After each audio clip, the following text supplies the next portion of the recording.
I believe that the general councils of the World Communion of Reformed Churches are important spaces which bring every time to the world a particular offering. It was in Seoul that the WCRC at that time first made the offering of justice, peace and integrity of creation, which was taken up as a major program of the World Council of Churches, but also affected not just the ecumenical movement but churches in different parts of the world. In Debrecen, which they met in 7 years later, the communion at that point of time suggested that there were three ways in which it would move forward. First, with education, secondly, with advocacy, and thirdly, collaboratively. That is to bring the agenda of justice to the foreground, but also understand that it was important that the church worked around these three areas. These three terms of education, advocacy, and collaboration became the grounds on which the Accra meeting was held and led to, of course, the most famous Accra Confession.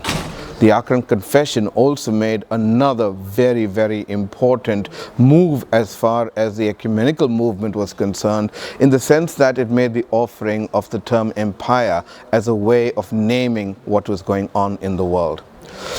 People living in different contexts experience life in different ways, in a totality of course, but the word empire gave us a way of naming this coming together of different forces from different places in a way that was demonic and oppressed people. It was at the last Uniting General Council that very specifically the council voted to have 50% women at every single council after that, which we now witness in the largest number of women by percentage that has been present at this particular council. And so I think the expectation, the anticipation and hope even is that this council will bring something special to the ecumenical world, to churches and to regions, particularly with the justice agenda, and say something with regard to the human person, the human body,